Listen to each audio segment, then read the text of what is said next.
Rob Vico here with episode 50 of Rob Help My Marketing Sucks. We're off to a bit of a late start today because the laptop that runs the slides was dead. So 5 minutes before going on at 2 o'clock, I had to go home, get the laptop charger, and I came back and I grabbed the wrong charger. I grabbed my kid's hoverboard charger. So had to go back home, get the charger, and well, now we're finally live, ready to go with episode 50 of Rob Help My Marketing Sucks. And I got a couple of announcements before we start the show off. So I'm the CEO and founder of Outrageous Promotions. We help small businesses create outrageously effective marketing using the power of the $22 billion promotional products industry. And in the beginning of this year, we rebranded our company name from Capture Glory to Outrageous Promotions. We started offering a lot of new services to our clients. We started creating marketing campaigns for them. We started doing copywriting. We started doing graphic design. And one of the things that we're offering now that we're going to be beta testing, and I'm looking for a couple of volunteers to help me out with this, is we're going to be doing some website audits. We're going to start to introduce this as one of the services that we offer our small business clients. One of the big mistakes that a lot of small local businesses like myself make is we don't tap into digital marketing, internet marketing, and the power of the internet. A lot of us have a website that we built 10 years ago that we've never really looked at it. We've never refreshed it. We don't know how much traffic is even going to our website. So in order to continue our efforts of helping our small business clients create outrageously effective marketing, we are now going to be offering website audits. We've partnered up with a company that's going to run the audits, and I'm looking for maybe 7 people who would be willing to submit their website for an audit so I can review and we can kind of work through the process here before we go live with offering website audits. It'll be absolutely free of charge, no cost for you to do. If you're interested in having a website audit done, just drop a comment in the comments or send me a private message or shoot me an email at rob@outrageouspromotions.com. And if you're an Outrageous Promotions client and you're on our email list, we're going to be blasting out an email in the next day or so looking for some people to kind of beta test our new website audit service. So, what was my other announcement? That's it. Oh, I had a little graphic and everything that I was going to put up. So, get your website audit today. Just drop a comment below. Put your website in the comments and we'll get the audit done and we'll send you the report with the... Palau wants an audit, she says. Oh, right, cool. Palau wants an audit. For the All About Email Marketing, Palau? Is that what we're... Yeah? All right, so now we got 6 audits left to offer out there. All right, so where was I? Palau's throwing me off here. All right. Before we start the episode, we always start off with a big ass thank you of the week. It's my way of recognizing and giving thanks and appreciation and gratitude to other entrepreneurs, other small business owners who are out there hustling, working, making it happen. And today, I want to give the big ass thank you of the week to Matt Staten from Affiliate Blueprint Marketing. Matt is in a Facebook group that I'm a member of. And, you know, after Hurricane Irma, I've been pretty vocal about the amount of revenue that we lost here at my business with just losing power for a week and a half, and then a week before that where everybody was preparing for the storm. So in that 2.5, 3 week period, we took a big hit on revenue. And, you know, I had a friend of mine send me a text and say, hey, you really shouldn't be talking to people about your revenue. And I said, no, I want to be transparent. I have no problem. My goal is to help entrepreneurs, to help small business owners, and I have no problem being transparent about my own experiences in order for someone to learn from that. So Matt saw my Facebook post, reached out to me, and we had a 30-minute conversation where Matt specializes an expert on creating residual and affiliate income. And I wanted to talk to Matt about how does my local business and all the other small brick and mortar local business owners out there, how do we start to create residual income? How do we start to create maybe affiliate income, maybe joint venture partnership income, so that when we have some sort of disaster, some sort of maybe it's just an inconvenience. Maybe you want to go on a 3-week vacation and you can't do that because you can't leave your business for more than a week. So Matt got on the phone with me. I can tell you this, the guy is a badass. He knows exactly what he's talking about. He's got a Facebook group, Affiliate Marketing Blueprint, no more money, no bullshit. I suggest you go join his group. I'm going to start implementing some of the things that Matt and I talked about, And as I start to implement those things, I'll be sharing with all of you all what I'm doing to help you guys think of ways that you can create affiliate, residual, or joint venture income for your local business. So again, big ass thank you to Matt for getting on the phone with me and showing me a couple of things that I had just not thought of that can be done to create additional income for my company. And speaking of Matt's Facebook group, I would encourage you to join my Facebook group. I started a Facebook group last week called Kick-Ass Marketing for Brick and Mortar Business Owners, and it is doing great. We're having a lot of fun in there, sharing a lot of knowledge. I got a bunch of experts in the group. See, I'm an expert in marketing, but I understand that as a small business owner, we have a lot of other things to deal with that are not just marketing. We have accounting issues, we have legal issues, we have marketing issues as well, and some of those are not my expertise in marketing. So I've invited to join the group experts in small business law, in consumer law, contract law, expert accountants, experts in book publishing, experts in videos. I've invited experts on branding, experts on graphic design, so that you can get your questions asked, you can get feedback, you can learn not just from what I know about marketing, but from all the other headaches that we have to deal with as small business owners. So you definitely want to check out the group, Kick-Ass Marketing for Brick and Mortar Business Owners. It's free to join, and the value you're going to get is unbelievable. All right, so let's kick off this episode. Today we're going to talk about Class R. Now, Class R is an abbreviation for the 7 things that trigger human behavior.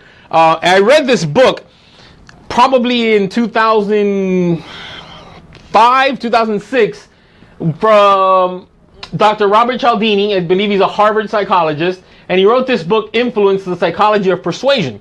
And I had already come across Dan Kennedy and direct response marketing, and now I was completely fascinated at how I can take the power of influence, the power of psychology, and incorporate that into my marketing to be able to influence my prospect and my clients' decisions. It's a book that I've reread multiple times. It's a book that I reference a lot in my marketing. It has a lot of great ways to influence the buying decision for your prospect and clients. The 7 main classes of Class R are commitment and consistency. The L stands for liking, A is for authority, S is for social proof, the other S is for scarcity, and the R is for reciprocity. So it's a lot to go over. I'm probably going to make this into a multi-segment episode. Today we're going to start off with the C, which is consistency and commitment, and why consistency and commitment is so powerful to use in our marketing to help us generate more revenue and help our prospects and clients make the right buying decision.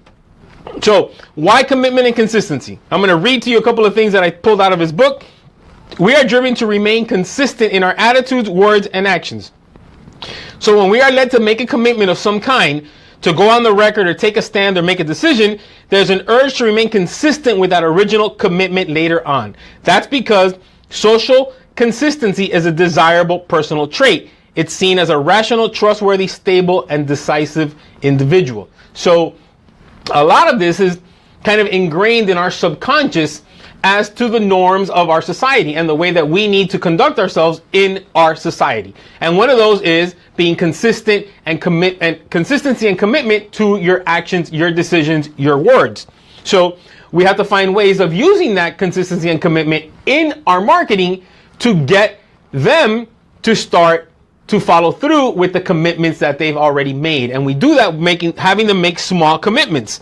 It's a reason why when you go into a car dealership, they immediately try to push you into the test drive, right? They're getting you to the consistency and commitment. They're getting you to commit to saying yes to the test drive. And they're getting you to commit to saying, yes, I love the car. Yes, it handles beautifully. Yes, it has a beautiful interior. Those are all little steps that are getting you closer to making the buying decision because you are consistent and committed to yes, yes, yes. All right. So begin by asking your prospect to agree to a simple request or small transaction, like the test drive, right? So agree to complete a questionnaire, a survey, request information, request a quote, sample a product, request the sample of a product, or just answer a simple question like, how are you doing today? Okay. This is This is something that we call priming the audience, especially when you're selling from the stage, when you're doing public speaking. And I'm going to go into a little more about how you prime the audience and how you can use that in your own sales calls, in your own appointments, not just speaking from the stage. So anything that gets your prospect to make a decision, to take a stand or perform an action, you'll establish a new psychological commitment on their part. Now, once you have that commitment, no matter how small, you'll influence your prospect just enough to trigger the rule of commitment and consistency. So accepting a free sample can lead to accepting a small transaction. A small transaction can lead to a bigger transaction, and so on and so on. I'm getting off on a little bit of a tangent here, but one of the stories that he uses in the book is the reason why this is back in the days. You used to go to the airport. There used to be Hare Krishnas that used to go standing in the airport, and they used to give out these carnations or these roses. I don't remember what they were, but that was all part of their influencing you, right? Once you accepted that carnation or that rose from them, you've taken a small step. It's like accepting the free sample, asking for the free quote, and they were able to get higher donations once they were able to get you to take that small commitment and take the rose or the carnation, and then they would loop back around and then ask you for a donation in exchange for the rose. So that's a good example of how it works in the marketplace. I'm going to show you another example from his book on how this works in the marketplace, okay? So the American Cancer Society was having difficulty getting people to volunteer for their events. So they applied the principle of consistency and commitment to influence volunteers. And here's what they did. This is pretty cool, right? So what they did was, beforehand, let's see.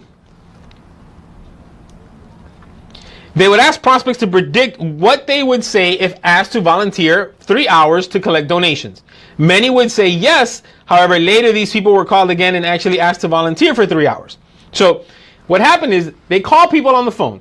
And instead of saying, do you want to volunteer? They would simply ask them, hey, if you had the opportunity to volunteer, would you say yes? And they would all say yes. I believe it was,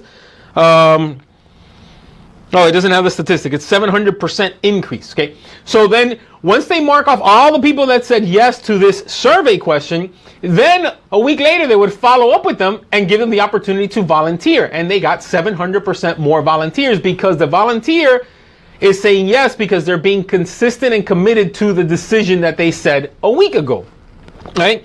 So by answering yes the first time to an innocent question, these people took a stand. They made a commitment and later felt compelled to make their actions consistent with their words. Okay? This is a very good example of priming your audience. Okay? And one of the people that I see do this the absolute best is America's small business expert, Bill Walsh. If you ever have the opportunity to see Bill Walsh speak at a conference, okay, the first thing you need to do is make sure you leave your credit card up in the hotel room, because he is a master of priming the audience. He's a master of getting the audience to consistently throughout his presentation say yes to what he's saying, agree to what he's saying, repeat what he's saying. He gets people to raise their hands. He gets them to stand up. He says, look to your left, look to your right, and say, that's me, that's me. Are you going to be the next millionaire? Let me see, hands in the air. Everybody puts their hands in the air. He says, now turn to your left, turn to your right, and tell them, I'm the next millionaire. I'm the next. He does this over and over and over. And then, when he ends his presentation, he pulls out these free bonus gifts for some CD and $500 off of his Rainmaker Summit. And what he does here is incredible. I've never seen anyone do this from the stage. He'll pull out the coupons or the vouchers or the gift cards, whatever he calls them, and he says, I have here a free DVD of one of my presentations, and I have a $500 gift card or gift voucher to use on my Rainmaker Summit. Who would like one of these? I only have 10. Who wants one? Okay? Now, as soon as somebody raises their hand, instead of just having one of his staff members go out and give them, he says, okay, Christy, come on, come up here, come up here. He brings them up to the front of the room and says, who else wants one? Before you know it, he's got 10 people standing in the front of the room who are all going to now have to go to the back of the room and buy the information because they would be going against the human behavior of consistency and commitment. And then he's got the social proof from everybody else in the room. By the time he's done speaking, he has these 10 people and probably half the room standing in the back of the room with their credit card information. And I've done the math at a small event that we hosted here. It was probably $75,000 in sales by simply priming the audience, okay? Priming his prospects. And you can do this as well with your presentations, with your initial appointment with a prospect. I'll give you an example. If we meet a prospect and we give them a call here at Outrageous Promotion, we might get a prospect on the phone and say, hey, it was great to meet you at the Doral networking event. Christy, would you like me to show you a better way to use promotional items? They will say yes. Would you like me to show you a way to use promotional items to increase your revenue, to get more prospects and clients? Yes. Would you like me to show you how you can use promotional items to drive more traffic to your trade show booth? Yes, yes, yes. Great. Would you like to make an appointment for me to come by your office next week and show you how we can do this? It's very, very difficult for them to say no. It's very difficult for you to say, yes, I want this. Yes, I want this. Yes, I want that. Oh, no, but I don't want to meet you. Okay. So that's a good example of a simple way to use that within your own presentation. Start to ask them simple questions that they're going to say yes to actually have value to those questions, and something that they really want that's going to add value to their business or to their personal life. And you will get a yes to the next step. And I got some examples of how that all works. This is a great example of the way that websites are using this now. Before, you would go to a website and you would just kind of click and enter your name and email. Then they started getting a little more sophisticated with the call buttons. And now they've gotten very sophisticated and using the power of psychology to influence your decision. So look at the way they set up these call buttons now, right? 13 ways to increase your conversion rate right now. Yes, get me the conversion guide right now. This one says, no, I'd rather keep spending money on traffic that doesn't convert. Okay? So it's almost made to influence your decision, because you'd have to be an idiot to click the no. But then if they're priming you with the yes, the yes, the yes in the copy that leads to signing up for this free report or whatever this thing is, you're probably just going to naturally click the yes.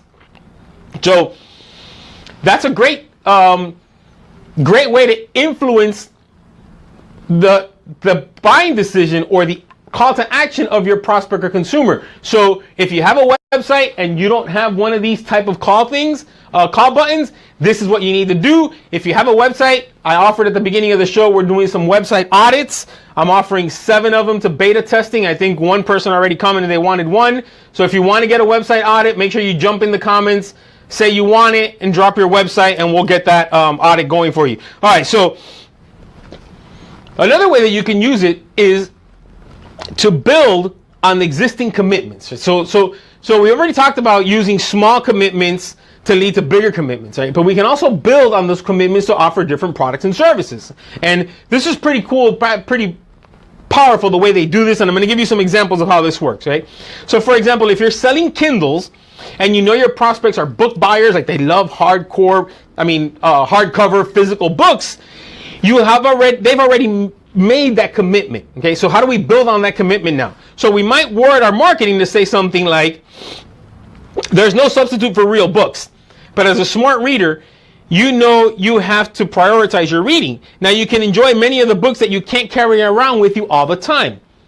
Okay, so that gets people to take their consistency and their commitment to books and be able to kind of move that to the next level without feeling that they're going against their consistency and their own commitments. Get people to take a stand on what they honestly agree with now. Align your products with your prospect's current sense of consistency. If you're the kind of person who loves fine wine, this magazine was written especially for you. Okay? Very, very powerful way to get them to stick with their consistency and commitment. You can also do that in reverse. Okay? So you can also show that refusing your offer would go against their consistency and their commitment and be inconsistent. So you could say something like, not true, wine connoisseurs would ever be without the exclusive information this magazine is going to provide you. All right, cool. Ross, just drop your name in the website below and we'll get that going for you. Hey, by the way, now that I got Ross on there, I'm going to give Ross a big shout out, because Ross is the guy who created the graphic cover for my Facebook group, Kick-Ass Marketing for Brick and Mortar Business Owners, and that design looks hot, hot, hot. So thanks again, Ross, and thanks for stopping by and tuning in. All right. So get your prospects and your customers involved and keep them involved. This is one of the things that I immediately implemented in my business after reading this book in 2005, 2006 or something like that. And I'm going to tell you what that's all about now. We judge people more by their actions than by their words.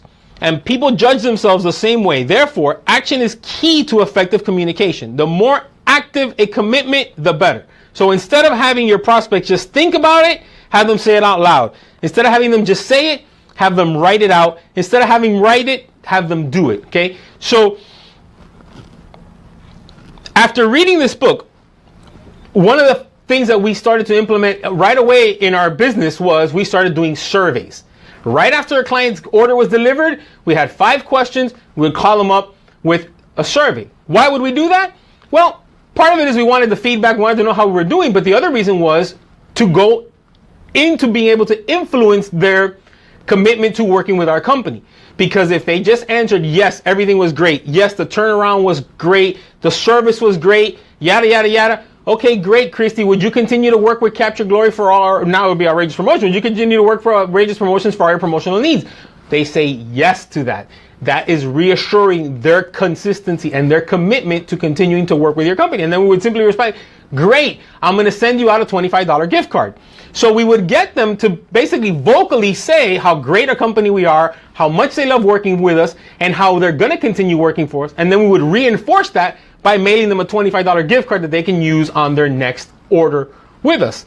And then we took that a step further and we started sending them a testimonial request. We put together a testimonial campaign, and after their order, after the survey, we would send them the testimonial and we would offer them a free gift in exchange for their testimonial. What does that do? That now has them putting pen to paper and writing out their thoughts about why they love to work with Outrageous Promotions and why they're going to continue to work with Outrageous Promotions. So, surveying your customers, getting your customers to submit testimonials, getting your customers to submit a video testimonial is very, very powerful in creating that commitment to your company, but it's also very powerful in creating the social proof of other prospects that are going to be seeing these videos or reading these testimonials. So make sure you incorporate a simple way to do surveys and testimonials into your business. If you have high volumes like we do, it's going to be a little trickier.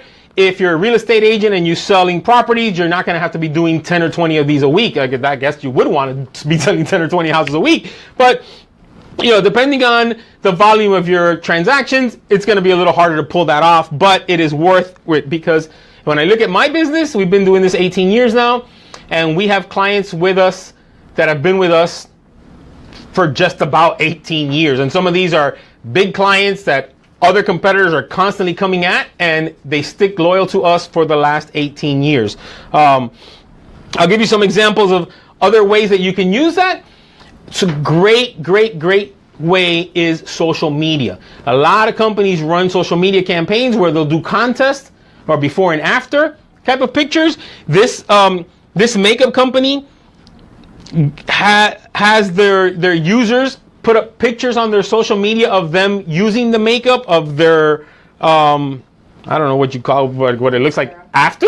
Like oh, it's a mascara, it's not even makeup. So show us they're real. Okay, I guess they wanted to prove that their customers have real eyelashes. Is that why you put mascara on eyelashes? Eyebrows, right?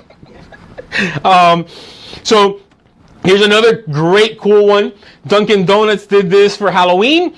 They prompted people to decorate their Dunkin' Donuts cup for Halloween, and they ran a contest, and I think the winner was going to get free coffee for a year or something like that. But these are ways of getting your prospects, your clients, your buyers to get involved, to take steps to further their commitment to your brand, and to provide the social proof. Here's another great way that can be done by any business. We use these little things when we go to trade shows. This is Rene Piedra, who was in my mastermind group. We recommend that he start doing these. So people come to his office, and he's got these little social media signs, and every patient picks a sign. They have some funny ones. They have some just basic ones like this one, and they take a picture.